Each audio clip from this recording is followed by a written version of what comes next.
நாங்கள் வரும மருத்துவத்தை யோகா விஷயத்தை பல கோணங்களில் உங்களுக்கு புரிய வைக்கணும் தெளிய வைக்கணும்னு சொல்லியிருக்கோம்.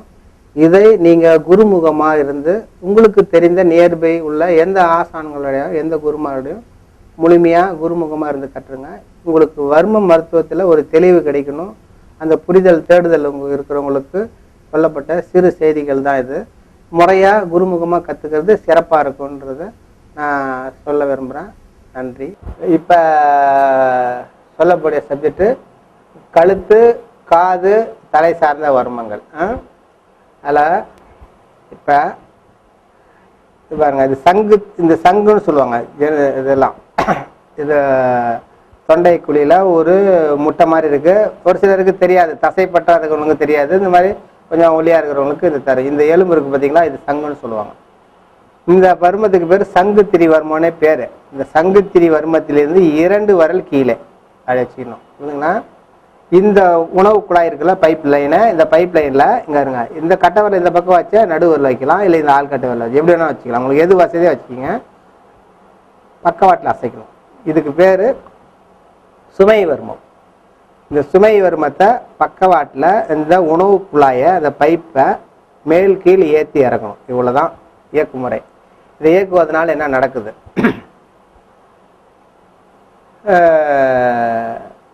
இது வறட்டு இருமலை போக்குது. ட்ரை காஃப்னு சொல்லுவாங்களே, சளி வராது ஆனால் இருமல் இருக்கும். வறட்டு இருமலை போக்குவதற்குரிய பாயிண்ட்டு சுமை வர்மம். இது தைராய்டு சுரப்பிய 2 விதமாக இருக்குது. தைராய்டுன்றது இந்த தொண்டையில் ஒரு சுரப்பி இருக்குது. அந்த சுரப்பி இந்த தைராய்டு சுரப்பியில் ஒரு அமிலங்கள் உற்பத்தி ஆகுது. தைராக்சின் ஒரு அமிலம் உற்பத்தி ஆகுது. அந்த தைராக்சின்ற ஒரு அமிலம் குறைவாக சுரந்தா அதுக்கு பேர் ஹைப்போ தைராய்டுன்னு பேர். அதிகமாக சுரந்தா அதுக்கு பேர் ஹைப்பர் தைராய்டுன்னு பேர். இப்போ குறைவாக சுரந்தா என்ன நடக்கும், அதிகமாக சுரந்தா நடக்கும். இது நார்மலாக குறைவாக சுரக்கும் போது உடம்பு பூதாகரமாயிடும். அதிகமாக சுரக்கும் போது உடம்பு ஓலை வளர்க்குறோட மாதிரி இருப்பாங்க, ஒல்லியாக இருப்பாங்க. என்ன சாப்பிட்டாலும் அவங்க உடம்பு தேராது. இப்போ இந்த தைராய்டு சுரப்பி என்ன வேலை செய்யுது உங்களுக்கு? தைராய்டு சுரப்பி உணவுலேருந்து சத்து பொருளை பிரிக்கிறது அதனுடைய வேலை. புரியுதுங்களா? பர்டிகுலராக இந்த சுண்ணாம்பு சத்தை, அதாவது வைட்டமின் டின்னு சொல்லுவாங்க, அதை பிரிக்கும். இந்த எலும்பு வளர்ச்சிக்கு அது பேஸாக இருக்குது. இந்த மசில்னா திசு டெய்லி கோடிக்கான செல்கள் உற்பத்தி ஆகுது, கோடிக்கான திசுக்கள் அழியுது. அந்த மெட்டாபாலிசம்னு சொல்லுவாங்க, வளர்சிதை மாற்றத்தை ஏற்படுத்துறதுன்னா இந்த தைராய்டு சுரப்பி தான் அது இயக்குது. தைராய்டு சுரப்பி ஸ்ட்ரைக்டாக கர்ப்பப்பையை ஆக்டிவேட் பண்ணுது. பெண்களுக்கு மாதாந்திர பிரச்சனை வருவதற்கு அதுதான் ஹெல்ப் பண்ணுது. அந்த தைராய்டு சுரப்பி தான் மாதாந்திர பிரச்சனை நின்று அந்த மெனோபாஸ் ஸ்டேஜ்னு 45 வயசுலேருந்து 50 வயசுக்குள்ளே அவங்களுக்கு நின்றுடும். நின்றதுக்கப்புறம் அவங்களுக்கு எலும்பு தேய்மானம்லாம் வரும். ஏன்னா அந்த சத்தெல்லாம் பிரிக்கிறது நிறுத்தினால எலும்பு தேய்மானம் வலியெல்லாம் வரும் அவங்களுக்கு, அந்த உபாதைகள்லாம். அப்போ இது பார்க்குறதுக்கு இது ஆசனம் ஒன்று சொல்லுவோம் நாங்கள். தைராய்டு பிரச்சனைக்குன்னு சர்வாங்காசனம், சில ஆசனம்லாம் சொல்லுவாங்க. சர்வாங்காசனம்னா ரிவர்ஸில் தலைகளாக நிற்பாங்க. அப்போ சர்வ அங்கங்களுக்கும் ஆசனம்னு சொல்கிறாங்க. அந்த வார்த்தையை என்ன சொல்கிறாங்கன்னா, சர்வ அங்கங்களுக்கும் ஆசனம்னும் போது இந்த தைராய்டு சுரப்பிக்கு தேவையான ரத்தத்தை அந்த ஆசனத்தில் கொண்டு வரும். அதனால பல சிஸ்டத்தை அந்த சுரப்பி இயக்குறதுனால அதுக்கு பேர் சர்வ அங்க ஆசனம். சர்வ அங்கங்களுக்கும் அந்த ஆசனம்னு சொல்கிறாங்க. ஏன்னா அந்த சுரப்பி ஆக்டிவேட் பண்ணால் மற்ற எல்லா சிஸ்டத்தும் ஆக்டிவேட் ஆகும். அதான் இப்போ இதில் என்ன நடக்குதுன்னா, இப்போ இயக்கும் போது இப்போ வறட்டு இருமலை போக்குது. ஹைப்போ தைராய்டை இது சரி பண்ணுது. ஹைப்போ தைராய்டுனா பூதாகரமாக குண்டாக இருக்கிறவங்கள ஒல்லியாக ஆக்குறதுக்கு உள்ள பாயிண்ட். அந்த பாயிண்ட்டை இயக்குறது தான் ஹைப்போ தைராய்டை சரி பண்ணுவதற்குரிய பாயிண்ட் தான் சுமை வர்மம். சொல்லுங்களா? அடுத்து இது சங்குத்திரி வர்மம். இந்த சங்குத்திரி வர்மத்தை நீங்கள் ஹெவியாக போட்டு ஒரு பண்ணிடக்கூடாது. பூநசுங்கா மாத்திரைன்னு இதில் வர்மால சொல்லுவாங்க. பூவை நம்ம கையில் பிடிச்சா அது நசுங்கக்கூடாது. அப்போ அது எந்த அளவுக்கு சாஃப்டாக பிடிச்சிருக்கோன்னு பார்த்துங்க. அந்த ஒரு அப்ளிகேஷன் எங்கே கொடுக்கணும்னா இந்த சங்குத்திரி வர்மத்தில் கொடுக்கலாம். அவ்வளோ மென்மையாக கொடுக்கணும். கொஞ்சம் ஏந்தி தூக்கிட்டிங்கன்னா என்ன நடக்கும்னா இது ஏர் லாக் ஆகிடும். இங்கே இருங்க, இந்த இது இருக்குல்ல, இது இந்த இடத்த அப்படி ஏந்தி தூக்கிட்டா டைட் ஆகிடும். இந்த பாருங்க, இந்த சங்குத்திரியில் இந்த கட்டை வரல இப்படி வச்சுருக்கேன் பார்த்துங்க, லேசாக அப்படி தூக்கி விட்றான். ரொம்ப பண்ணவே இல்லை, அது மைல்டாக அப்படி தூக்கி விட்டுட்டு இறக்கிட்டான். இப்போ இவருக்கு தண்ணி குடித்தா உள்ளே போகாது, புரியுதுங்களா? இல்லை சாப்பாடு உள்ளே போட்டாலும் போகாது. செக் பண்ணி பாருங்கள். இவர் தண்ணி குடிப்ப முழுங்க முடியுதாச்சு, தண்ணி குடிச்சு பாரு, தண்ணி குடிப்பாரு, ஃப்ரீயாக போதான் பாரு, கீழே ஏன் ஊற்றுறா. இப்போ உள்ள பிரேக் பண்ணி தான் போவோம். நான் கொஞ்சம் மைல்டாக அழுத்தினா, கொஞ்சம் ஹெவியாக அழுத்தினா எகிரி வெளியே தள்ளும், சாப்பாடே போட்டாலும் மொத்தத்துக்கு வெளியே தள்ளும். இப்போ இந்த வருமால இதில் நான் என்ன பண்ண போகிறேன், இந்த தொண்டை லாக் ஆகிப்போச்சு. இது ரொம்ப பூநசுங்க மாத்திரை தான் கொடுக்கணும். கொஞ்சம் ப்ரெஷர் ஹெவியாக கொடுத்துட்டிங்கன்னா என்ன நடக்குன்னா ஏர் லாக் ஆகிடும், தொண்டையில் ஏர் லாக் ஆகிடும். எந்த உணவு போட்டாலும் புஷ் பண்ணி வெளியே தள்ளும், உள்ளே போகாது. அப்படியே போனால் கூட மைல்டாக கொஞ்சம் கொஞ்சமாக பிரேக் பண்ணி போகும். இப்போ நான் பண்ணுறேன் பாருங்க. இந்த குட்டி வருமோ யாருக்கெல்லாம் தொண்டையில் பிளாக் ஆகிடுச்சோ, சாப்பிட முடியலன்னு நீங்கள் நினைக்கிறீங்களோ, ஒன்றும் வேணாம்னா இந்த காது குருத்து இருக்குது பார்த்தீங்களா, இந்த குருத்தை இது கொஞ்சம் வேர்வையாக இருக்கிறனால இதை நான் இந்த கர்ச்சிப்பை வச்சுக்கிறேன். இங்கே வருங்க, இந்த காது குருத்தை பிடிச்சி முன்பின் அசைக்கணும். இப்போ அசைச்சிட்டேன். இப்போ தண்ணி குடிப்பாரு, குடிச்சு பாருங்க.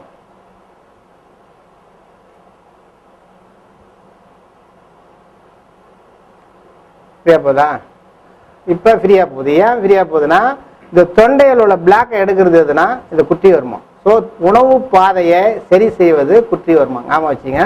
ஏதாவது தவறுதலா அந்த இந்த சங்குத்திரி வருமத்தை கொஞ்சம் லாங் அப்ளிகேஷன் இயக்கம் கொஞ்சம் கூட கொடுத்துட்டிங்கன்னா தொண்டை லாக் ஆகிடும். மைல்டாக கொடுக்கணும், இந்த உணவு பாதையை சரி பண்ணுதுன்னு சொல்கிறாங்க. ஆனால் சில நேரங்களில் ஹெவியாக கொடுத்தா லாக் ஆகிடும். அப்போ உடனே குட்டி வருமத்தை கொடுங்க.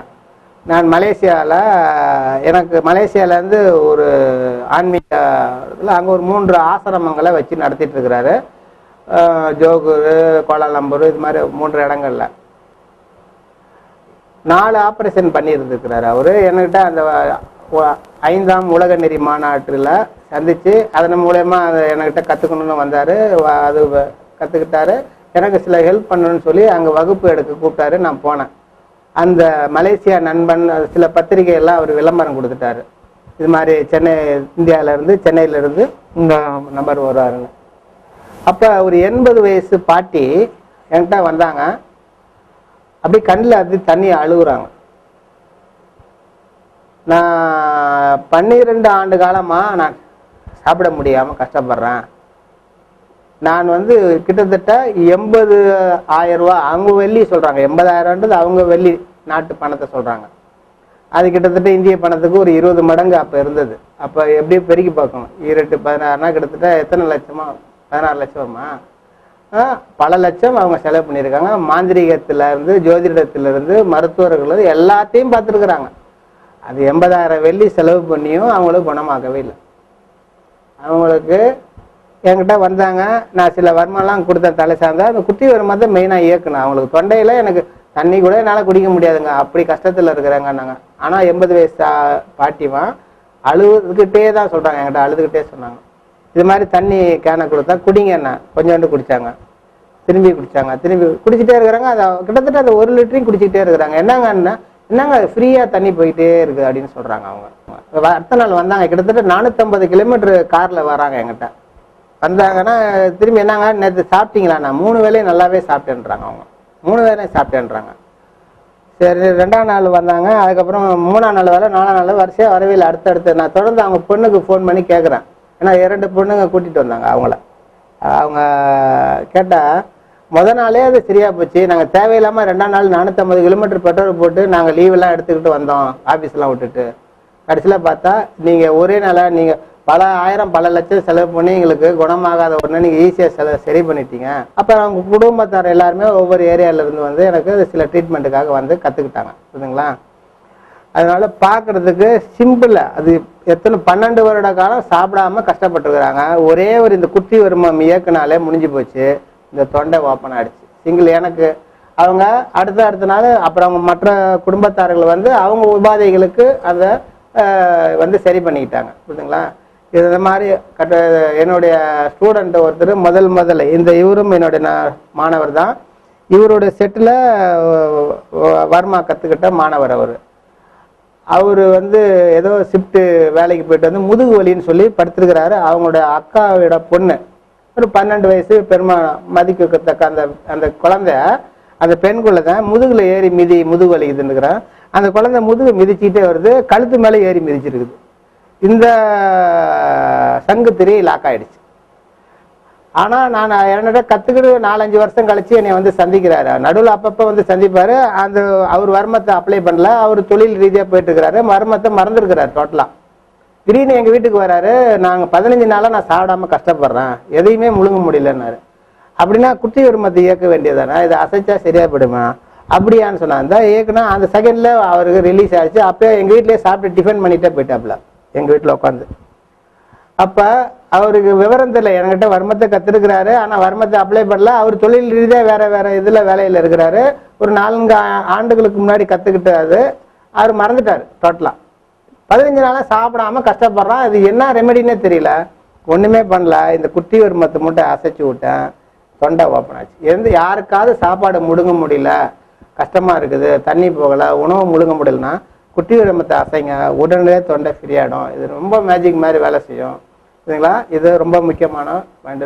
நிறைய பேருக்கு என்கிட்ட பாதிக்கப்பட்டவங்க இதில் பல பேருக்கு இது சரி பண்ணியிருக்கிறேன். ரொம்ப சிம்பிள் டெக்னிக்கில் ஞாபகம் வச்சுங்க. இது சங்கு திரிய மேலே வேங்கி தூக்கிடாதீங்க, மயிலாக செய்யணும், இல்லைன்னா செய்யாமல் கூட விட்டுருங்க. அந்த வர்மத்தை இயக்க வேணாம். சங்கு திரி உணவு பாதையை சரி பண்ணுன்னு சொல்லுது. ஆனால் கொஞ்சம் ஹெவியாக ப்ரெஷர் கொடுத்துட்டீங்கன்னா உணவு பாதை லாக் ஆகும். அது லாக் ஆகுதுன்னா குட்டி வர்மத்தை உடனடியாக இயக்கிடுங்க. அடுத்து அகப்பற்றுன்ற இந்த பாருங்க, தாடை இருக்கு பார்த்தீங்களா, அப்படியே வந்தால் எண்டு இந்த பெண்டு இப்படி முடிகிற இடத்துல கையை இப்படி வைக்கணும். நடுவரில் இப்படி வச்சுக்கிட்டா இந்த 3 விரல வந்து கொண்டைக்குழியில் இப்படி வைக்கணும். மேலே தலை உச்சியில் கொண்டைக்குழியில் இப்படி வைக்கணும். கீழே வந்து தாடையை வந்து இப்படி வந்து கழுத்து பெண்டார இடத்துல நடுவரில் வைக்கணும். இந்த வர்ம இயக்கு முறைக்கு பேர் அகப்பற்றுன்னு பேர். அகப்பற்றுன்றது அபானனையும் பிராணனையும் இயக்கும் ஒரு நிலை. பாடியில அபானன் பிராணன். பிராணன் என்ன வேலை செய்யுது, அபானன் என்ன வேலை செய்யுது? அபானன் வந்து மசிலை ஆக்டிவேட் பண்ணதுன்னு ஆல்ரெடி நான் சொல்லியிருக்கிறேன். அபானுடைய இயக்கம் சுலோவாயிடுச்சு, கம்மி ஆயிடுச்சுன்னா மசில்லாம் அந்த கொல்லன்னு திருநெல்வேலி அழுவ மாதிரி ரொம்ப ரொம்ப சாஃப்ட் ஆகிவிடும். அபானன் இயக்கம் அதிகமாயிடுச்சுன்னு வச்சுக்கோங்க, பாடியில் இந்த காலெல்லாம் கட்ட மாதிரி ஆயிடும், அவ்வளோ ஹார்டாகி போயிடும். சில சமயம் ஒரு சிலருக்கு எரிஞ்சு போன டிரான்ஸ்ஃபார் மாதிரியெல்லாம் இருக்கும், கருகி போயிடும். ஏன்னா அபானன் இயக்கம் நின்று போச்சு டோட்டலாக. புரியுதுங்களா? அந்த அவ்வளோ ஹெவியாக இருக்குது. அதில் எவ்வளோக்கு எவ்வளோ ஹார்டாக ஆகுதோ, கால் மசில் கிசில் ஹார்ட் ஆகுதுன்னா அபானன் அதிகமாச்சு. எவ்வளோக்கு எவ்வளோ கால் ரொம்ப மசில் லூஸாக போதோ அவ்வளோ அபானன் குறைஞ்சிருச்சுன்னு அர்த்தம். இப்போ பாடியில் இந்த அபானனையும் பிராணனையும் சமன்படுத்தணும்னா இந்த அகப்பற்ற அப்படி வச்சுட்டு கொஞ்ச நேரம் ஒரு 10-15 நேரம் நிற்கணும். எதுவுமே இயக்கலாம் கூடாது. அது தானாகவே அந்த சூட்சமாக உள்ளுக்குள்ள அந்த இயக்க முறைகள் தானாக மாறிக்கும். 10-15 நேரம் நின்றுட்டு மெதுவாக கையெடுங்க. அபானனை சரி பண்ணுவதற்காகவும் பிராணனை சரி பண்ணுவதற்காகவும் ஒரு இயக்க முறை தான் இது அகப்பற்றுன்னு பேர். அடுத்து ஒட்டு வர்மம். ஒட்டு வர்மன்றது இந்த தாடை இருக்குது பார்த்தீங்களா, இந்த தாடையை அப்படியே தடையிட்டே வந்தீங்கன்னா கீழே இந்த ஒரு எலும்பு பகுதி இருக்கும். இந்த எலும்புக்கு பின்னாடி ஒரு பள்ளம் இருக்கும். இந்த பள்ளத்தை அது கோத்து லாக் பண்ணி அப்படி முன்பக்கமாக இழுக்கணும். டைட்டாக கோத்து அப்படி முன்பக்கமாக இழுக்கணும். சிறு அசைவு பண்ணி இழுக்கணும். புரியுதுங்களா? ஒட்டு வர்மத்தை இயக்குவதனால என்ன பலன்? ஒட்டு வர்மத்தை இயக்கும் போது இது உமிழ் நீரை உற்பத்தி பண்ணும். தாகம் எடுக்குது, தண்ணி குடிக்கணும்னு தெரியுது, பஸ்ஸில் போகிறோம், ட்ரெயினில் போகிறோம், ஏதோ சூழ்நிலை தண்ணி கிடைக்கலன்னா ஒன்றும் இல்லை, இந்த ஒட்டு வர்மத்தை ஸ்டிமுலேட் பண்ணானே உமிழ் நீர் நிறையா உற்பத்தி ஆகும், தாகம் தீர்ந்துடும். புரியுங்களா? கோபத்தை கட்டுப்படுத்தக்கூடிய இடம் இது. மாடெல்லாம் முரண்டு பிடிச்சி மூகநகர் இழுத்தா கூட வராது. அவங்க சில மாட்டுடைய தாடையை அப்படி பிடிச்சோன்னா அப்படியே அந்த மாட்டு கொட்டாய்க்கு தானாக நடந்து வந்துடும். இப்போ அந்த தாடையை பிடிக்கும்போது சின்ன குழந்தைங்க ரொம்ப சேட்டைப்படுதுன்னா அந்த தாவாங்கட்டையை பிடிச்சி புஜிமா அப்படின்னு சின்ன குழந்தைய கொஞ்சுவாங்க. தாவாங்கட்டையை பிடிச்சோன்னா சேட்டை பண்ணுற குழந்தை கூட நின்றுடும். புரியுதுங்களா? இது கோபத்தை கட்டுப்படுத்தக்கூடிய இடம்னு இதை முக்கியமாக இதை பர்டிகுலராக சொல்கிறாங்க. ஒட்டு வருமம் கோபத்தை கட்டுப்படுத்தும். அடுத்து இது பேச்சாற்றலுக்கு உரிய முக்கியமான பாயிண்ட். இந்த உதாரணம் அன்ன காலத்திலேருந்து ஆரம்பிக்குது. ஓசையினுடைய உற்பத்தி இடம் எதுன்னா தொப்புள், நாபின்னு சொல்லுவாங்க. அது நேர் வருமத்தை டச் பண்ணி, முண்டல் வருமத்தை டச் பண்ணி, அடப்பக்கால் டச் பண்ணி, தும்மிக்காலை டச் பண்ணி, ஒட்டு வருமத்தை டச் பண்ணி வருது. செவிக்குட்டி போய் பிடரி போய் இப்படி உள்ள நாக்கில் நாக்கை ரோல் பண்ணி பேச வைக்கும். அப்போ இது இந்த உதாரணம் டச் ஆகி போகிற ரூட்டு இது பேச்சாற்றலுக்கு உரிய முக்கியமான பாயிண்ட். ஞாபகம் வச்சுங்க. பேசுவதற்கு உரிய இந்த உதாரணம் ரன்வே, பிளைன் போகிறதுக்கு ரன்வேன்னு சொல்லுவாங்க, அதாவது ஓட்டப்பாதைன்னு சொல்லுவாங்க. அது மாதிரி இந்த உதாரண ஒரு வாயுனுடைய ஓட்டப்பாதையில் எந்தெந்த வர்மங்களை டச் பண்ணதோ அதை தொடர்ச்சியாக நீங்கள் இயக்கிட்டே வாங்க. எப்படியேப்பட்ட பேசாதவங்களையும் பேச வச்சிடலாம். அதில் ஒரு முக்கியமான பாயிண்ட் ஒட்டு வர்மம். பேச்சாற்றல் இல்லாதவங்களுக்கு, பேச்சு வராதவங்களுக்கு இந்த ஒட்டு வர்மத்தை இயக்குங்க. பேச்சு நாளடைவில் வந்துடும். இதை மட்டும் இயக்கக்கூடாது, மற்ற வர்மங்களையும் சேர்த்து தான் இயக்கணும். அடுத்து உறக்க காலம். உறக்க காலன்றது இதுக்கு பேர் தாடைன்னு பேர். இடது பக்க தாடை, இந்த பக்கம் இருக்கிறது வலது பக்க தாடை. இந்த தாடையில மேல இருக்கிறது மேல் பாதி, மேல் தாடைன்னு சொல்லுவோம். கீழே இருக்கிறது கீழ் தாடைன்னு சொல்லுவோம். இந்த கீழ் தாடையில சென்ட்ரா இந்த இடத்துல இருக்கிறது தான் உறக்க காலத்தினுடைய இருப்பிடம்.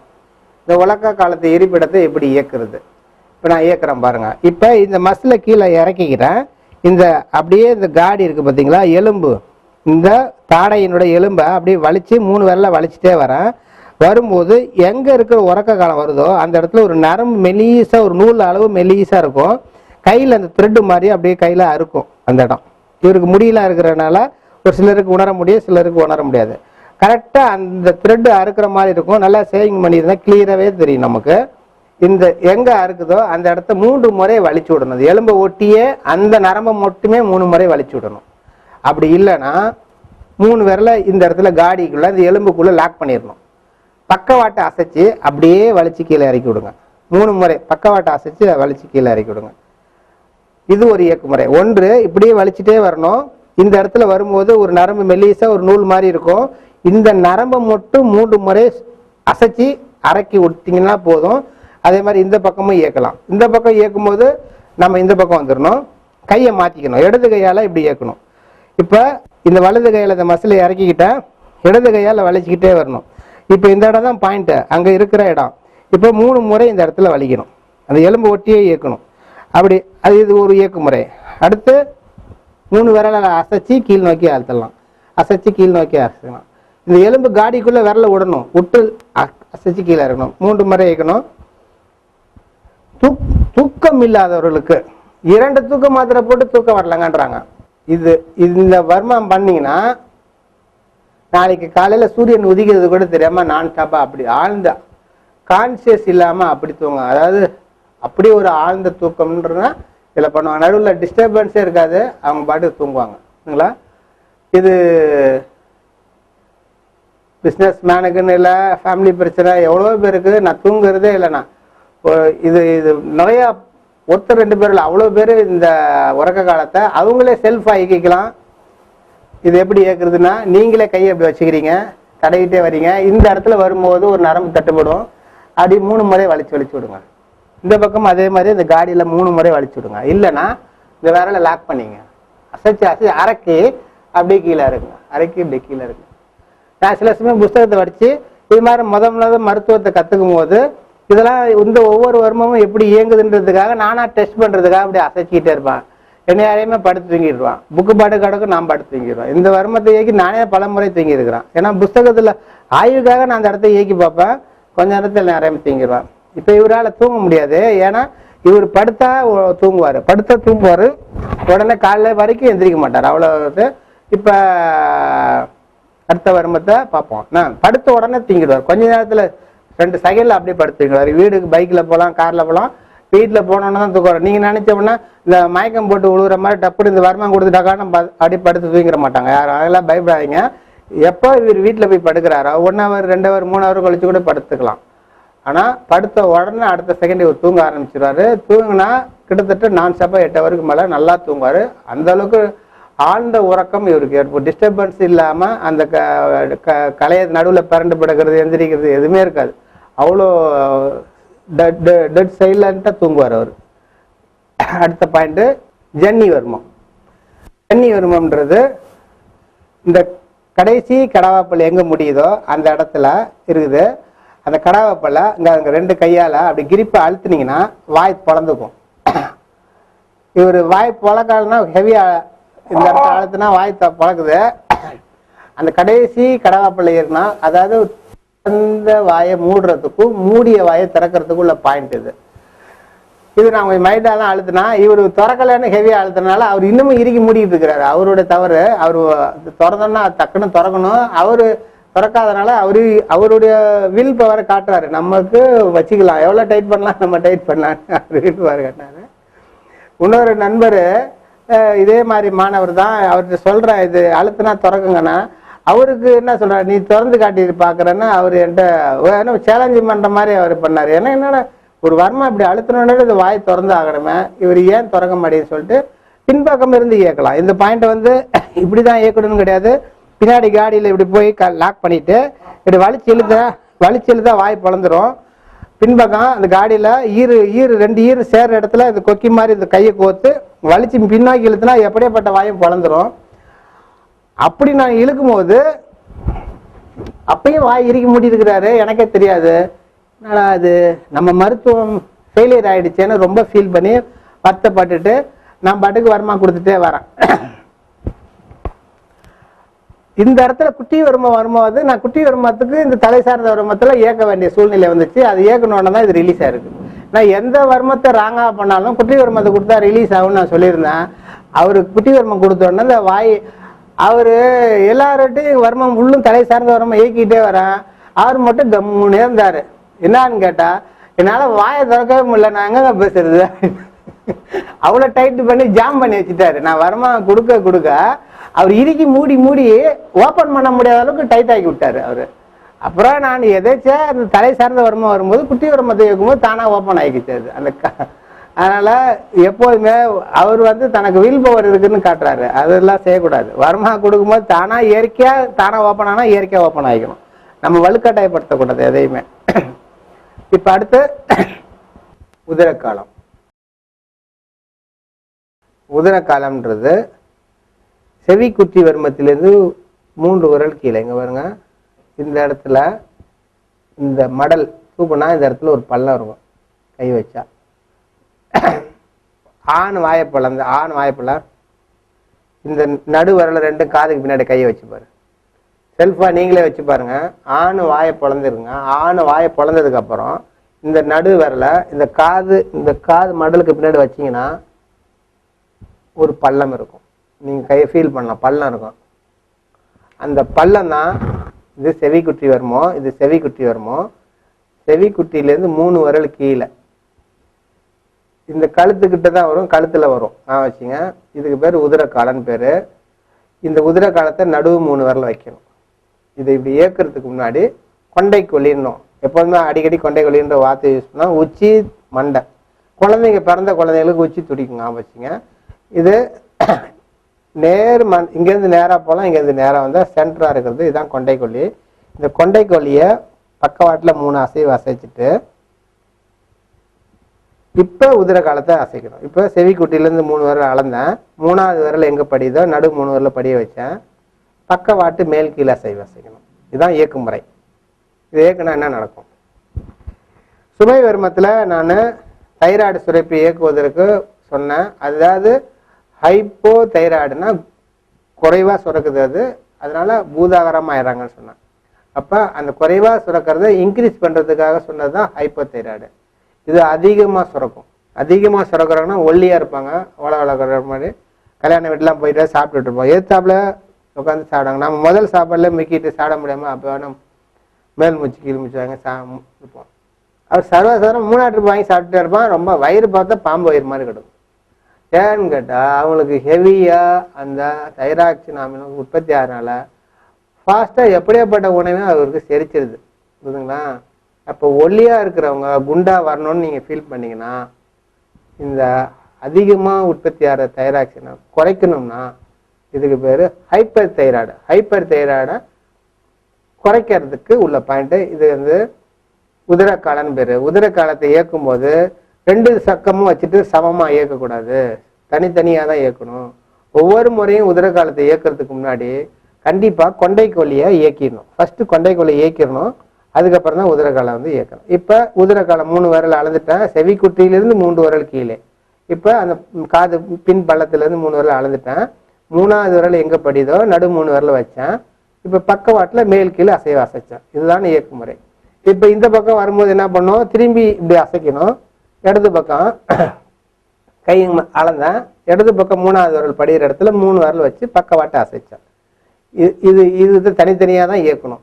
இது வந்து ஹைப்பர் தைராய்டை சரி செய்வதற்குரிய பாயிண்ட். ஹைப்பர் தைராய்டை சரி பண்ணுறதுக்குரிய, அதிகமாக சுரக்கிறத குறைக்கிறதுக்கு உள்ள பாயிண்ட். நான் வச்சுங்க, ஒல்லியாக இருக்கிறவங்களுக்கு உள்ள பாயிண்ட், இது குண்டாக இருக்கிறவங்களுக்கு உள்ள பாயிண்ட். இப்போ உதிரக்காலம் 1 விரல் முன்னுன்னு அடுத்த சிலபஸ் வருது. இது கரெக்டாக 1 விரல் முன்னுனா அந்த எலும்பு வந்து பாருங்க, அந்த கண்ணை எலும்பு இப்படி வந்து இப்படி பெண்ட் ஆகும். செக் பண்ணி பாருங்க, கரெக்டாக இந்த பெண்ட் இருக்கு பார்த்தீங்களா, இந்த எலும்பு கரெக்டாக இப்படி வந்து இப்படி பெண்ட் ஆகிற இடம் தாடை. இந்த தாடை வந்து எங்கே காதுலேருந்து வந்து எங்கே கீழே இறங்குதோ இந்த ஓரத்தில் தான் இருக்குதுங்க. இது அளந்தீங்கன்னா கரெக்டாக இந்த பெண்ட் ஆகிற முனையை தான் 3வது விரல் படிகிற இடம். அந்த இடத்துல எலும்பு ஒட்டியே வைங்க, புரியுதுங்களா? முதல்ல என்ன செஞ்சீங்களோ அதே தான், கொண்டைக்கொல்லி அசைச்சிடுறீங்க, இதை பக்கவாட்டில் அசைக்கிறீங்க. எலும்பு ஒட்டி அசைக்கணும், இது 1 விரல் பின்னாடி இருக்குது. அதே மாதிரி இது கொண்டைக்கொல்லி அசைக்கிறீங்க, எலும்பு ஒட்டி அசைக்கிறவங்க பக்கவாட்டில் அசைக்கணும். இப்போ இந்த உதிர காலத்துக்கு 1 விரல் முன்னாடி இருக்கிற அந்த பாயிண்ட் என்ன வேலை செய்யுதுன்னா, தொண்டை கட்டை சரி பண்ணும். 4.5 கட்டையில் பேசுவாங்க. குளிர்ச்சியான பொருள்கள்லாம், இந்த ஐஸ்கிரீம் அதெல்லாம் சாப்பிட்ருவாங்க குளிர் காலங்களில். ஒரு மாதிரி குரலாக அப்படி ஒரு மாதிரி கனத்தை பேசுவாங்க. என்னன்னு கேட்டால் தொண்டை கட்டிக்கிச்சுன்னுவாங்க. ஒரு குளிர்ச்சியான பொருள்கள் குளிர்காலங்களில் சில சமயங்களில் இது மாதிரி தொண்டை கட்டிக்கிச்சுன்னுவாங்க. 4.5 கட்டையில் பேசுகிறாங்கன்னு சொல்லுவாங்க. இதை கொடுத்த உடனே தொண்டை ஃப்ரீ ஆகிடும், தொண்டை கிளீனாக இருக்கும், அந்த கரகரன்னு பேசுனது ஃப்ரீ ஆகிடும், புரியுதுங்களா? இது வந்து உதிரக்காலம் 1 விரல் முன்னு தொண்டை கட்டை சரி பண்ணும். உதிரக்காலன்றது ஹைப்பர் தைராய்டை சரி பண்ணும். ஹைப்பர் தைராய்டு அதிகமாக இருக்கிற தைராய்டை சரி பண்ணுறது. அடுத்து செவிக்குற்றி வரணும். செவிக்குற்றி இருந்து இந்த பள்ளம் தான் சொல்லி இருக்கிறேன். கையை எப்படி இயக்குற முறை மெத்தடை பாருங்க. கையை வந்து இப்படி வச்சுக்கிட்டேன், இந்த செவிக்குட்டியில நடு வரல அப்படி அந்த பள்ளத்தில் கொடுத்துட்டேன். லேசாக அப்படி ஏந்தணும், ஏந்திட்டு அப்படியே இறக்கணும். அவ்வளோதான், ரொம்ப சிம்பிள் மெத்தடு. ஹெவியாக இந்த விரலை வச்சு குத்துனீங்கன்னா மயக்கம் போட்டு விழுந்துருவார். இது ஏந்துறதுனால என்ன நடக்குது, இது பிரெயினுக்கு ஒரு எனர்ஜியை கொடுக்குது. மயக்கம், கிரீனஸ், அப்படி தலை சுற்று, அப்படி தள்ளுது உழுவுதுன்னா ஒன்றுமே பண்ண வேணாம். இந்த காதை லேசாக உங்களுக்கே ஏதாவது சுற்றுது, அப்படி தள்ளுது, பாடி நிற்க பூமியில் நிற்க முடியல, அப்படியே விழுற மாதிரி வரீங்கன்னா இந்த பாயிண்ட் மட்டும் லேசாக ஏந்தி தூக்குங்க. அடுத்த செகண்ட் உடனே ஃப்ரெஷ் ஆகிடும். கிட்டத்தட்ட இது அடங்கல் மாதிரி வேலை செய்யும். இது திறவுகோலே இது வர்றது, இந்த பாயிண்ட் முக்கியமான பாயிண்ட். அது இது காது புலனுக்கு ரொம்ப ரொம்ப ரொம்ப முக்கியமான பாயிண்ட். துணியை சவுண்டை அப்சர்வ் பண்ணுறதுக்கு இதுக்கு நிகர் இதுதான். காதுக்குன்னு ஒரு பாயிண்ட் எடுக்கணும்னா இதில் நிறைய வர்ம புள்ளிகள் இருக்குது காதுக்கு. இது அந்த அளவுக்கு பர்ஃபெக்டாக வேலை செய்யும். காது கேளாதவர்களுக்கு யாராவது ஹெட்ஃபோனை வச்சுக்கிட்டு செல்ஃபோனில் கேளுங்க, இந்த காது கேட்குது இந்த காதில் கேட்க மாட்டேங்குதுன்னா இந்த செவிக்குற்றி ஏந்தி தூக்கிட்டு திரும்பி காலை வச்சு கேளுங்க, கிளீனாக காது கேட்கும். செக் பண்ணி பாருங்க, நீங்களே செக் பண்ணுங்க. செவிக்குற்றி ஏந்துன அடுத்த செகண்டு காதில் ஹெட்ஃபோனில் இதில் எப்படி கேட்குதோ அது மாதிரி இந்த காதில் கேட்க ஆரம்பிச்சு. இது நிறைய காது சார்ந்த வருமானங்களும் ஒரு 6-7 பாயிண்ட் இருக்குது. எல்லாத்தையும் இயக்கும்போது வாழ்நாளில் காது ப்ராப்ளம் பர்மனெண்ட்டாக ரிலீஸ் ஆகிடும், புரியுதுங்களா? இது ஒரு சிலர் காதுக்குன்னே சில ட்ரீட்மெண்ட் கொடுக்குறாங்க. அது ஒரு சிம்பிள் மெத்தடு தான், அது ஒன்றும் இல்லை. இந்த விரல் இருக்குது பார்த்தீங்களா, இந்த ஏதோ ஒரு விரல், ஆள்காட்டி விரல, சுண்டு விரல ஏதாவது கொடுக்கலாம். அங்கே பாருங்க, இப்போ உள்ளே லாக் பண்ணணும், புரியுதுங்களா? லாக் பண்ணி கிரிப்பாக கொடுக்கணும். ஆண் வாயை பழந்துங்க. இப்போ மூடு, தரா மூடு. இந்த சுண்டு வரல விடுறோம் பாருங்க, அந்த வரல வந்து அது கிரிப் கொடுக்கணும். திறந்து மூடணும். மூடு, தரா மூடு, தரா மூடு. இப்போ அந்த காடி திறந்து மூடும். இப்போ யாருக்கெல்லாம் தொண்டல் அந்த காது லாக் ஆகி இருந்துச்சு, சவுண்டு 1% கூட வரலன்னா, இப்போ இவருக்கு உண்மையிலே பேசுனீங்கன்னா அந்த நீங்களே செல்ஃபாக கையை விட்டுடுங்க, அந்த விரலை விட்டுடுங்க, அந்த உள்ள லாக் பண்ணிடுங்க. எவ்வளோ லாக் பண்ண முடியுமோ அவ்வளோ லாக் பண்ணிடுங்க. நல்லா நகம் படாத மாதிரி பின்பக்க நகத்தை வச்சிங்க, அதில் பாதிப்பு வராது. முன்பக்கம் சதைப்பட்டான பகுதி வச்சிங்க, நல்லா இறுக்கிடுங்க. ஆண் வாய்ப்புலங்க, டைட் பண்ணுங்க. டைட் பண்ணும்போது லேசாக விரல உள்ளது திணிங்க. அந்த கிரிப் அந்த அந்த எலும்பு அழுந்தி அந்த விரலை நசுங்கணும், அந்த எலும்பு திரும்பி பிரியணும். ஆணு பாருங்க, லேசாக கை விரலை திருகி உள்ள திணிச்சிருங்க. ஆணு திரும்புங்க, ஆணு செய்யுங்க, இப்படி பண்ணுங்க. இது இப்ப தமிழ்நாட்டில் ஃபேமஸா காதுக்கு கேளாதவர்களுக்குன்னு செல்ற சிகிச்சை முறைகளை நிறைய பேர் பண்றவங்கள மெத்தடே ஒன்றும் இல்லை. இந்த மெத்தடு தான் 2 மணி நேரம் 3 மணி நேரத்துல காது கேட்க வைக்கிறேன்னு சொல்லுவாங்க. ஒண்ணுமே கிடையாது. இந்த பாயிண்ட்டை தான் டைட்டா உள்ள அழுத்திடுவாங்க, வாயை திறக்க சொல்லுவாங்க, வாயை மூட சொல்லுவாங்க. அது அந்த செகண்ட்லேயே உங்களுக்கு காது கிளியராக கேட்கும். செக் பண்ணி பாருங்க. இது வருமா இல்லை வரல இல்லை, என்னோட நண்பர் ஒருத்தர் எனக்கு இது வந்து டெக்னிக்கை சொல்லி கொடுத்தாரு. காது கேளாத உடனடியாக காது கேட்க வைக்கிறேன்னு சொல்லி விளம்பரம்லாம் பண்ணுறாங்களே, அது இதை தான் செய்கிறாங்க அங்கே அப்படின்னு சொன்னாங்க. நீங்களும் ஏக்கி பாருங்க. இது வர்மத்தில் நிறைய மெத்தட் இருக்கு, அது ரொம்ப பர்ஃபெக்ட் ரிசல்ட் கொடுக்குது. இருந்தாலும் அந்த மெத்தட் எனக்கு தெரிஞ்ச ஒரு செய்தினால அதையும் உங்களுக்கு சொல்லி கொடுத்துருக்கேன். இயக்கி பாருங்க. அதுலேயும் காது கிளீனாக எவ்வளோ காது அடைப்பு ஒன்றுமே இல்லாத கூட இதை கொடுத்து 2 முறை வாயை பொழந்து மூடின உடனே காது கேட்கும். இது இன்னுங்க ஆமாம் வச்சுங்க. அடுத்து சிமிழ் இருப்பு. இது வந்து பிரெயினுக்கு எனர்ஜி கொடுக்கக்கூடியது, காது துணியை அப்சர்வேஷன் பண்ணக்கூடியது. அந்த மயக்கம், கேரு, கிடினஸ் அதெல்லாம் வந்தால் இது சரி பண்ணுறதுக்கு செவி குட்டி வர்மம்னு பேர். இது காது மடலுக்கு கீழே உள்ள பள்ளம் தான் செவி குட்டி வர்மம். இந்த காதுக்கு பின்னால் இந்த பக்கம் பார்த்தா கையை வச்சிங்கன்னா ஒரு எலும்பு இருக்கும் இந்த இடத்துல. இது சிமிழ்னா விளக்குல ஒரு கண்ணாடி மாதிரி ஒரு முட்டை மாதிரி ஒரு மூடுவோம், அதுக்கு பேர் சிமிலின்னு சொல்லுவாங்க. அதே போன்று இந்த இடத்துல இந்த எலும்பு வந்து முட்டை மாதிரி இருக்குது அப்படின்னு சொல்றாங்க. கையை வச்சிங்கன்னா அந்த உணர்வு ஃபீல் பண்ணலாம். எலும்பு வந்து உருண்டையா முட்டை மாதிரி இருக்கும் காதுக்கு பின்னாடி. அந்த எலும்பை நல்லா 3 விரல அழுத்திக்கிட்டேன், இந்த பக்கமா அழுத்திட்டேன், இந்த பக்கமா அழுத்திட்டேன்.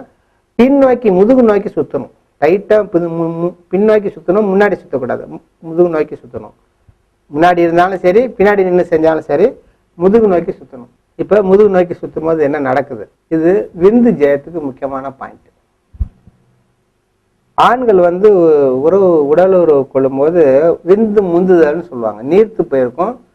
அது அவங்க சிறு முன் இது பண்ணுவாங்க. அதாவது அதுலேயே அவங்களுக்கு ஆண் வந்து சக்தி விரயமாயிடும். இது விந்து ஜெயம்னா இதை இயக்குனா விந்து திக்னஸ் ஆகிடும். எவ்வளோக்கு எவ்வளோ விந்து திக்கரா இருக்கோ அவ்வளோக்கு எவ்வளோ நீண்ட சம்போகம் பண்ணலாம் அப்படின்றது ஒரு நேதி, வேற ஒன்றும் கிடையாது. அது நீர்த்து போயிருந்ததா டக்குன்னு கொஞ்ச நேரத்திலேயே நீங்கள் சிறு தொடு முறைகள்லேயே கூட சக்தி விரயமாயிடும். அதனால் இது விந்து ஜெயத்துக்குள்ள பாயிண்ட்டு. இது வந்து வெரிகோஸ் வெயின், காலில் உள்ள நரம்பு சூழலை சரி பண்ணுறதுக்கும் இது வேலை செய்யுது. அந்த சிமிழ் இருப்பு காதை சவுண்டு துணியை அப்சர்வ் பண்ணுறதுக்கு இது யூஸ் ஆகுது. வச்சுங்க. சிமிழ் இருப்பு இது ஆகாய பூத தத்துவத்தை ஆக்டிவேட் பண்ணுது. சவுண்டு அப்சர்வ் பண்ணுறதுக்கு தான் மெயின். இது சிமிழ் விந்துக்கு திக்னஸ் பண்ணுறதுக்கு ஆண்மை சம்பந்தப்பட்ட குறைபாடு உறவுகளுக்கு இதை கொடுக்கணும். இது மிக முக்கியமாக காது இது எப்படி செவி குட்டி வேலை செய்யுதோ அதே இது வேலை செய்யுது. காதில் ஒரு இறைச்சல் இருக்கும், அந்த வண்டு கத்துற மாதிரி குயின்னு வரும்போது சவுண்டு ஒரு இறைச்சல் ஒரு மாதிரி இருக்கும். இந்த ஓம் சவுண்டெல்லாம் சொல்லுவாங்க. சிலவங்க தியானம் பண்ணும்போதெல்லாம் வருதுன்னாங்க. யாருக்கெல்லாம் காது இறைச்சல் இருக்குன்னு சொல்கிறாங்களோ, காது இறைச்சல் அவங்க பர்மனெண்ட்டாக இருந்துக்கிட்டே இருக்கும். ரொம்ப நம்ம வந்து எதுலையுமே அவங்களுக்கு சரியாகாது. ஒன்றும் இல்லை, அவங்களே செல்ஃபாக கூட வச்சுக்கலாம். இந்த மடலை இப்படி பிரிச்சிங்க, இந்த 3 விரல் டைட்டாக வச்சுக்கிட்டு அவங்களே பின்னோக்கி டைட்டாக சுற்ற சொல்லுங்க. காது இறைச்சல் உடனே நின்றுடும். செக் பண்ணி பாருங்க. காது இறைச்சல் யாருக்கெல்லாம் காது இறைச்சல் இருக்குதோ அவங்களுக்கு இந்த நடுவு 3 விரலை வச்சு பின்னோக்கி அசைச்சு விடுங்க, காது இறைச்சல் உடனே நின்றுடும். ஆமாம் வச்சுங்க. முக்கியமான பாயிண்ட் காது இறைச்சலுக்கு. அடுத்து அழகு கோச்சு வருமா. அலகு கோச்சுன்றது பாருங்க, இந்த மடலை அப்படி பிரிச்சுட்டா மண்டை ஓடு இங்க பாருங்க, அந்த மண்டை ஓடு எங்க முடியுதோ இந்த காது மடல் மண்டை ஓடும் இணையிற இடத்துல நல்லா மடக்கிட்டு பார்த்தீங்கன்னா இந்த இடத்துல ஒரு காடி இருக்கும், ஒரு பள்ளம் இருக்கும். இந்த இடத்துல ஒரு பள்ளம் இருக்கும். இது நெல் பதிகிற அளவு தான் இந்த பள்ளம் இருக்கும். பார்த்தீங்கன்னா தெரியாது. இந்த லாக் பண்ணிக்கிட்டேன், அதே மாதிரி இந்த பக்கமும் லாக் பண்ணிட்டேன். இந்த நெல் பதிகிற பள்ளம் உள்ளுக்குள்ள இந்த மடலுக்கு உள்ள இருந்து தூக்குறேன், அந்த காடி அப்படியே மேலே தூக்குறேன். இப்படி கோத்து மேலே தூக்குறேன் பார்த்தீங்களா, இதுக்கு பேர் தான் அலகு கோச்சுன்னு பேர். அந்த கோத்து தூக்குறது அலகு கோச்சு. அதே இடத்துல உள்ள லாக் பண்றேன், கோத்து தூக்கி இங்க பாருங்க பின்பக்கம் முதுகு பக்கம் விட போறேன். அப்படி சுத்தி முதுகு பக்கம் விடணும், சி மாதிரி அப்படி தூக்குனா சுத்தி இதை அப்படி தூக்கி அப்படி வெளிப்பக்கம் முதுகு பக்கமா விட்டா அதுக்கு பேர் பொரிச்சான் காலம்.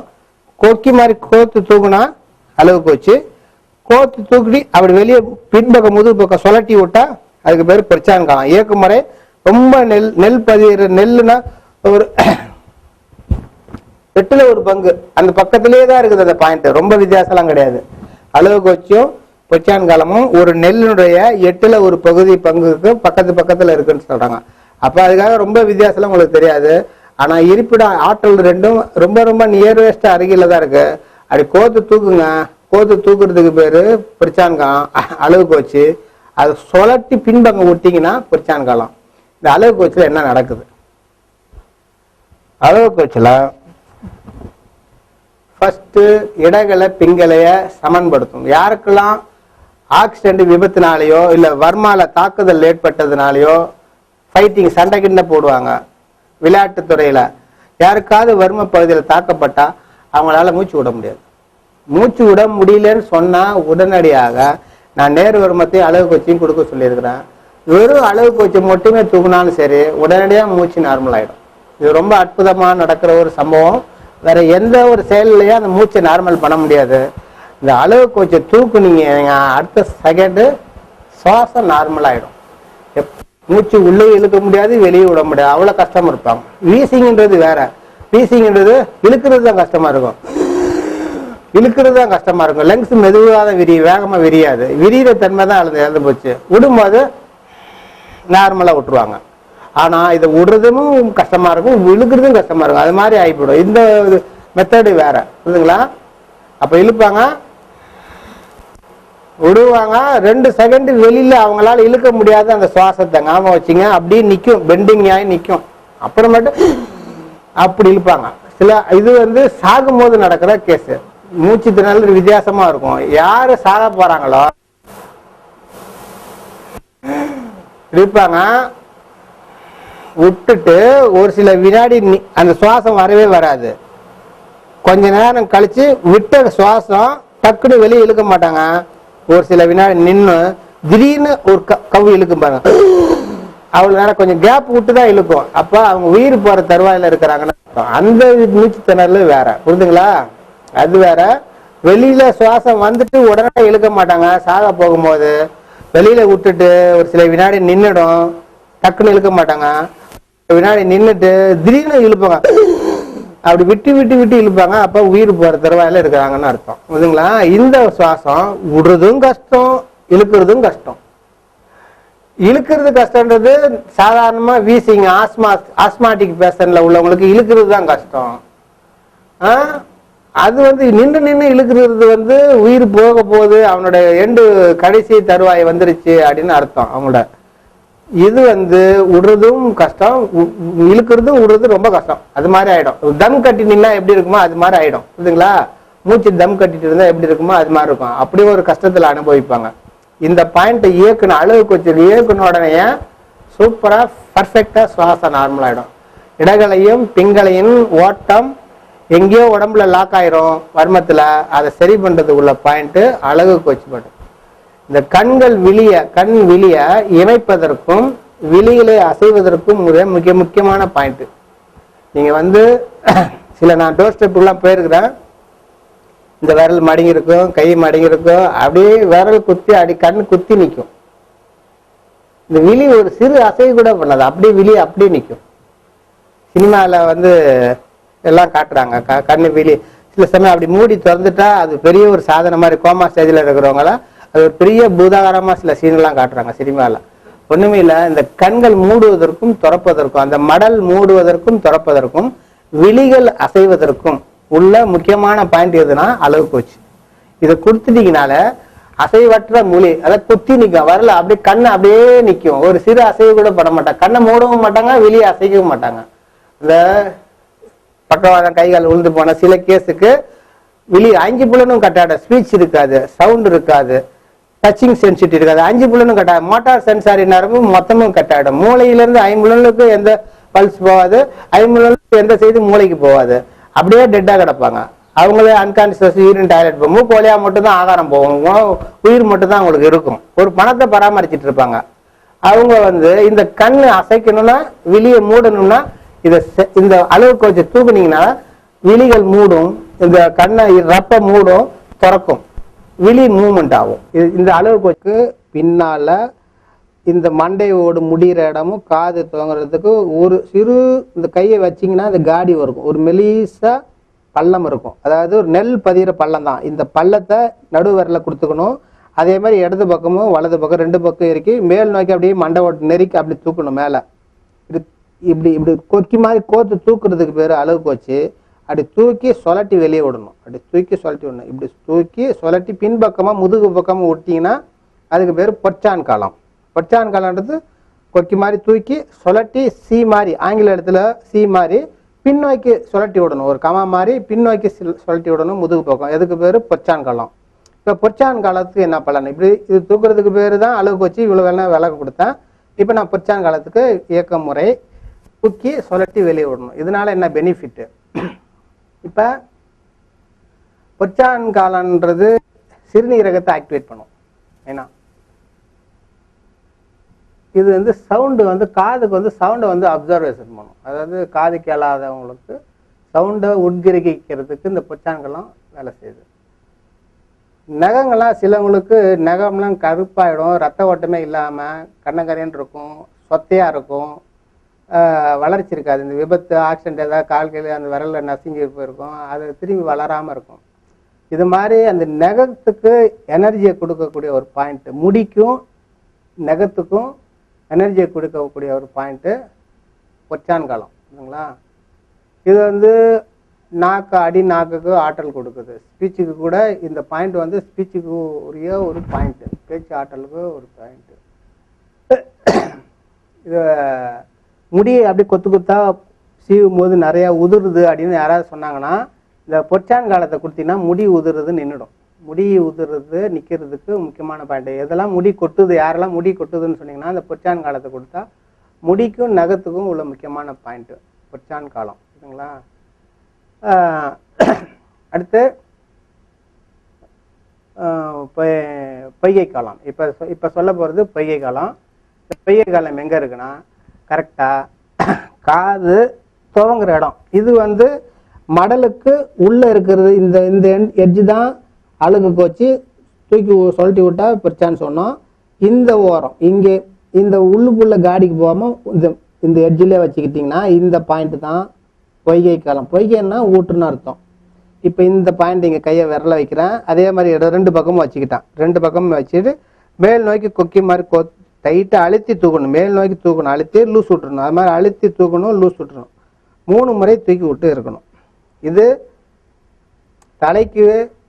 தலைவலிக்கு உள்ள மிக முக்கியமான பாயிண்ட். நான் ஆல்ரெடி சொல்லியிருக்கேன். தலைவலிக்குன்னு தனி சிலபஸே நான் ஒரு இதில் தனி ஒரு பதிவாகவே பண்ணியிருக்கிறேன்.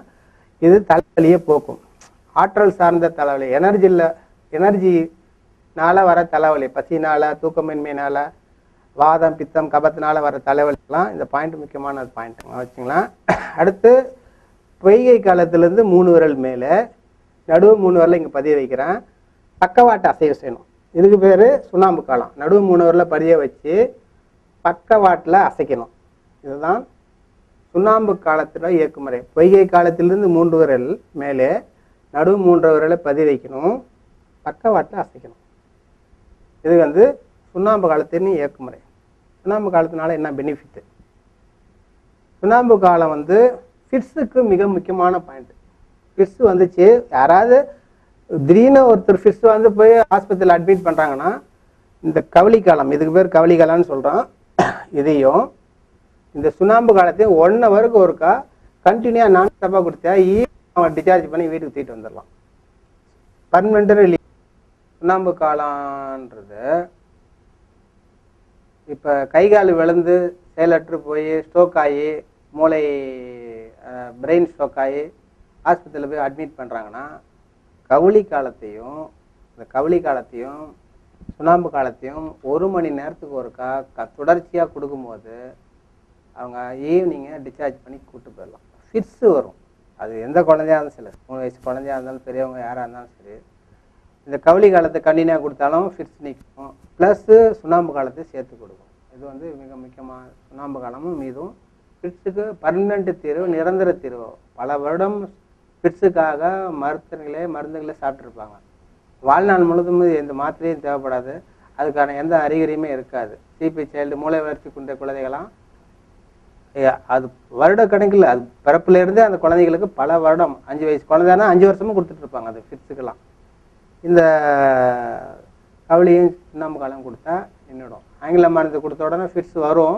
நிறுத்தினா அதெல்லாம் நிறுத்தவே கூடாதுன்னுவாங்க. காலம் ஃபுல்லும் சாகிற வரைக்கும் இருக்கணும், அந்த குழந்தைக்கு கொடுத்துட்டே இருக்கணும்னுவாங்க.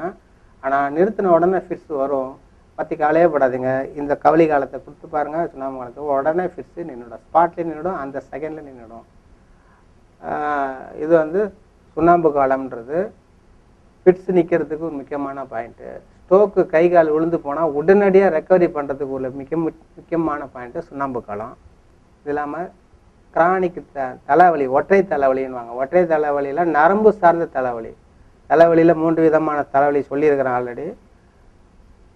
சைக்காலஜிக்கலாக வர தலைவலி, மன உளைச்சல், மன இறுக்கம், மன அழுத்தம், பயம், கவலை, தாழ்மன, இதனால் மென்டல் ஸ்ட்ரெஸ்ஸுனால் வர ஒரு தலைவலி இருக்குது.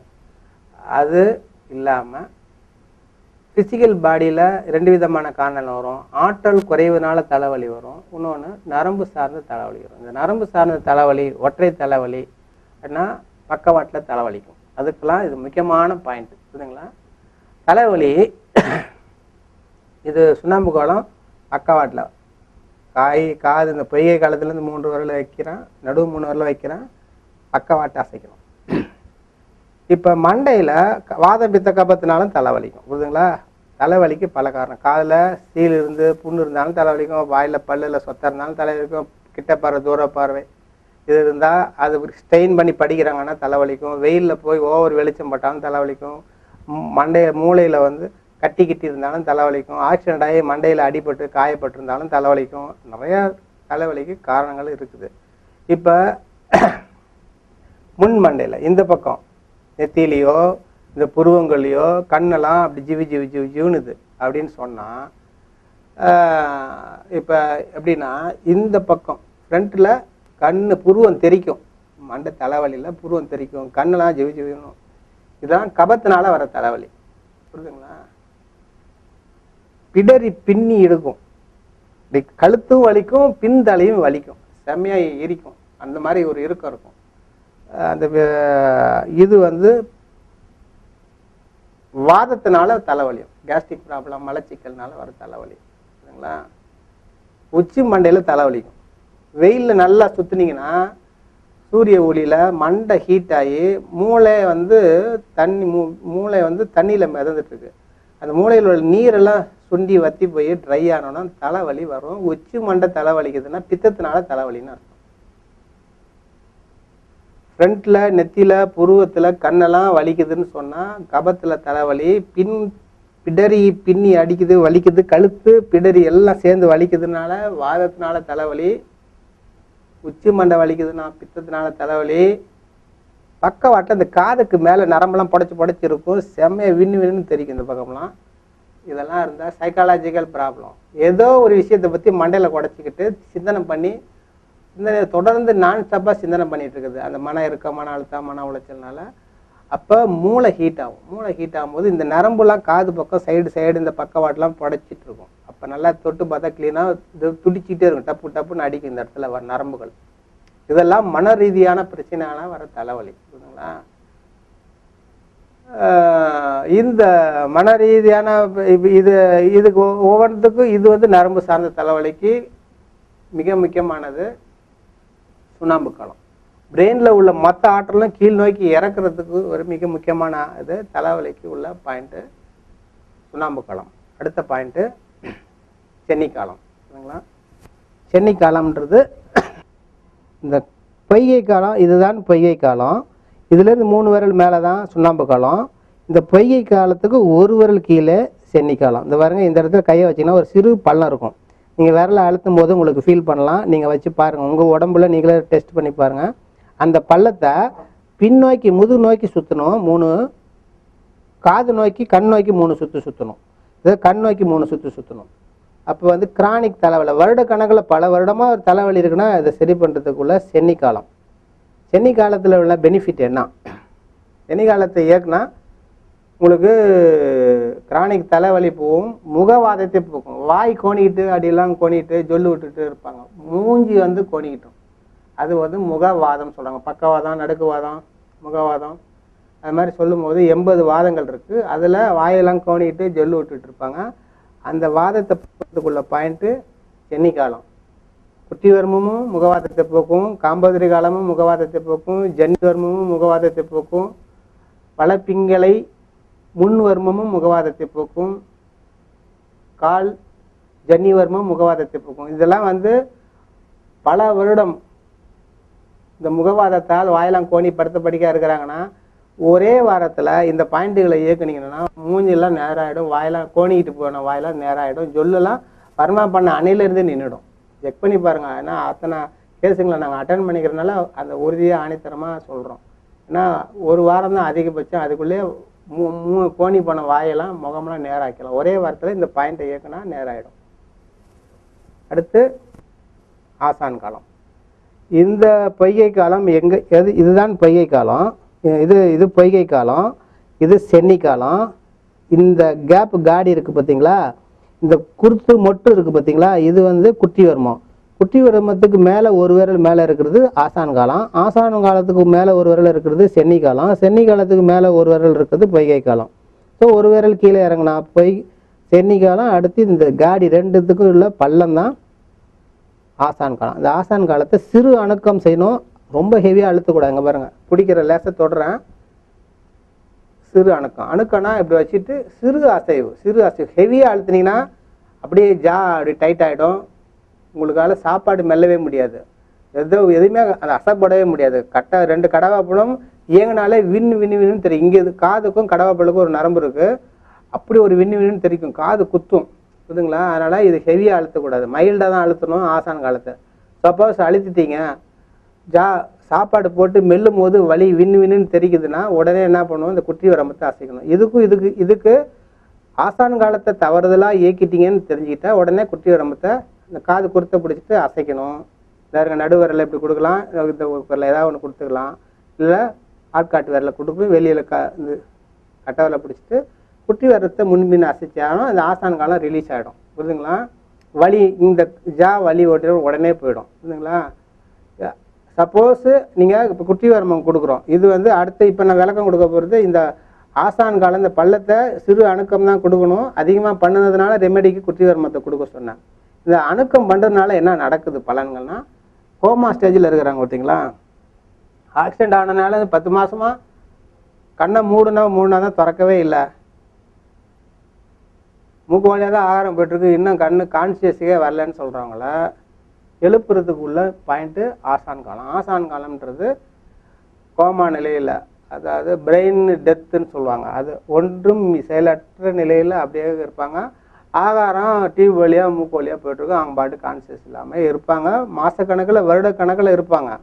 அந்த கோமா ஸ்டேஜ்லேருந்து ரிலீஸ் பண்ணுறதுக்குள்ள மிக முக்கியமான பாயிண்ட்டு, டெய்லி கோடிக்கான செல்கள் உற்பத்தி ஆகுது, கோடிக்கணக்கான செல்கள் அழியுது பாடியில். அந்த மெட்டாபாலிசம் வளர்சிதை மாற்றம் பாடியில் நடக்குது. ஆனால் சயின்ஸு படி மூளையில் ஒரு செல்லு டெட் ஆகிடுச்சுன்னா மீண்டும் புதுப்பிக்காதுன்றது சயின்ஸ் சொல்லுது. ஆனால் சித்த மருத்துவத்தில் மூளையில் இறந்து போன ஒரு செல்களை மீண்டும் புதுப்பிக்கலாம் அப்படின்றது சித்த மருத்துவத்தில் அவங்க பிரின்சிபலில் சொல்கிறாங்க. ஆனால் அந்த மூளை செல்கள், செத்துப்போன மூளை செல்களை மீண்டும் புதுப்பிக்கக்கூடிய ஒரு முக்கியமான ஒரு வர்ம புள்ளி எதுனா அந்த ஆசான் காலம்தான், புரியுதுங்களா? அந்த ஆசான் காலத்தை இயக்குனாலே கோமா நிலையில் இருக்கிறவங்க விழிப்பு நிலைக்கு வந்துடுவாங்க, புரியுதுங்களா? இதெல்லாம் நீண்ட நாளாக ஆகாது. ஒரு வாரம் 10 நாளே ரெக்கவரி வந்துடுவாங்க. புரியுதுங்களா? வருட கணக்கில் நீங்கள் இந்த வருமானம் இயக்க வேணாம். 2 நாள் 3 நாள் ஒரு வாரம் அதிகபட்சம் சொல்கிறேன். ஒரு மாதத்தில் நார்மல் லைஃபுக்கே அவங்க பழைய வாழ்க்கைக்கே வாழ்கிறதுக்காக அவங்க உடல் தயார் நிலைக்கு மெமரியெல்லாம் ரீகால் ஆகிடும். எல்லாமே உங்களுக்கு வந்துடும். உங்களுக்கு அந்த கோமாவில் வந்த உடனே டக்குன்னு நினைவுகள்லாம் திரும்ப ஆரம்பிச்சிடும். புரியுதுங்களா? அதுக்கு முக்கியமானது தான் ஆசான் காலம். ஆசான் காலம்ன்றது கோமா ஸ்டேஜில் இருக்கிறவங்கள மீண்டும் விழிப்பு நிலைக்கு கொண்டு வர வைக்கிறது. அதான் ஆசான் காலம். ஆக்சிடென்ட் விபத்தினால மயக்கத்தில் இருக்கிறவங்க எழுப்புறதுக்கு அடங்கல்களை யூஸ் பண்ணணும். புரியுதுங்களா? இது கோமா ஸ்டேஜில் இருக்குது. அடுத்து குற்றிவர்மம். இந்த குற்றிவர்மம்ன்றது இந்த 2 காது குறுத்த முன்பின் அசைக்கணும். ஃப்ரண்ட்ல இழுக்கணும், பேக்கில் இருக்கணும். ஈவனாக முன்பின் அசைக்கணும். அசைச்சிங்கன்னா இது காது கேட்பதுக்கு, காதில் சவுண்டை அப்சர்வ் பண்ணுறதுக்கு, உட்கிரகிக்கிறதுக்கு உள்ள பாயிண்ட்டு. ப்ளஸ்ஸு உடம்புல எங்கேயாவது வர்ம புள்ளிகளை அழுத்தும் போது கொஞ்சம் அதிகமாக முன்ன பின்ன அழுத்திருந்தா அதை சமன்படுத்தி நேராகிக்கணும் பாடியில். அதுக்கு வர்மத்தை ஈவன் பண்ணுறதுக்குள்ள முக்கியமான பாயிண்ட். எங்கேயாவது அதிகபட்சமாக அழுத்ததுனால ஒரு வலி, வேதனை, பெயின் பாடியில் இருந்தால் குற்றிவர்மம் கொடுத்த உடனே வலி போயிடும். தொண்டையில் ஏதாவது உணவு போகாமல், நீர் போகாமல் லாக் ஆகிடுச்சுன்னா அந்த குற்றிவர்மத்தை கொடுத்தா உடனே ஃப்ரீ ஆகிடும். புரியுதுங்களா? தொண்டையில் பிளாக் ஆகிடுச்சுன்னா, யாராலையா தண்ணி குடிக்க முடியல, சாப்பாடு முழுங்க முடியலன்னு சொன்னீங்கன்னா குற்றிவர்மம் கொடுத்தானா போயிடும். கையில் வலி இருக்குது அப்படின்னு சொன்னாலும், கையை தூக்கமில்ல வலிக்குதுன்னா குற்றிவர்மம் கொடுத்த உடனே வலி போயிடும். இப்போ எங்கேயா காலில் ஒரு பாயிண்ட் அழுத்துறீங்க, அதிகமாக வலியில் ஹெவியாக அழுத்திட்டீங்க, ஏதோ ஒரு இதில் இந்த வலியை போகணும்னா, வர்மம் கொடுத்ததுனால வலி வந்துச்சுன்னு யாராவது சொன்னாங்கன்னா குற்றிவர்மத்தை கொடுங்க உடனே. இது ஒரு பெயின் கில்லர் பாயிண்ட். குற்றிவர்மம்ன்றது பாடியில் எந்த இடத்துல பெயின் இருந்தாலும் பெயினை ரிலீஸ் பண்ணும். சரிங்களா? காது சவுண்டை அப்சர்வ் பண்ணுறது. தொண்டையில் எந்த பிளாக் இருந்தாலும் முழுங்க முடியாத ஒரு இதுக்கு குற்றிவர்மம் கொடுத்த உடனே ரிலீஸ் ஆகிடும். முகவாதத்தையும் இது சரி பண்ணும். மூஞ்சி ஆய்கலாம் கோணி போச்சுன்னா குற்றிவர்மம் கொடுத்த உடனே ரிலீஸ் ஆகிடும். கை வலி, கால் வலி, எங்கே வலி இருந்தாலும் சரி, இதை கொடுத்த உடனே பர்ஃபெக்டாக ரிசல்ட். எல்லா வர்மத்தையும் கொடுத்தது கடைசியாக குற்றிவர்மம் கொடுத்தே ஆகணும். எங்கள் ஞாபகம் வச்சுங்க. குற்றிவர்மன்றது சீட்டுக்குட்டில் உள்ள ஜோக்கர் மாதிரி. எந்த வர்மம் கொடுத்தாலும் கடைசியாக ஒரு ஜோக்கர் அது கொடுத்துட்டிங்கன்னா அது எந்தெந்த ப்ராப்ளம் இருக்காலும் எல்லாமே ஈவன் பண்ணி சமன்படுத்தி சரி பண்ணி வச்சுக்கும். அதனால் நீங்கள் தவறாக கொடுத்துருக்கலாம், முன்ன பின்ன கொடுத்துருக்கலாம், கடைசியாக குற்றிவர்மம் கொடுங்க. இது ஒரு நியதியாக வச்சுங்க. யார் வர்மம் பண்ணினாலும் சரி, உங்களுக்கு செல்ஃபாக இயக்குனாலும் சரி, கடைசியாக அந்த காது கொடுத்த இயக்கி விட்டிக்கிட்டீங்கன்னா நீங்கள் தவறுதலாக செஞ்சுருந்தா கூட அதனுடைய அந்த எனர்ஜி ஆற்றலை சமன்படுத்தி பாடியில் எந்த ரேஷியோவில் போகுமோ அந்த ரேஷியோவில் தானாக தக்க வச்சுக்கும். அது புரியுதுங்களா? அதனால் கடைசியாக குற்றிவர்மம் கொடுக்கணும். இது நியாயதியாக மனசில் வச்சுக்கோங்க. இது தலை சார்ந்த வர்மம் இதோட முடியுது. கழுத்து, காது, தலை சார்ந்த வர்மம் இந்த பார்ட்டு இதோட முடியுது.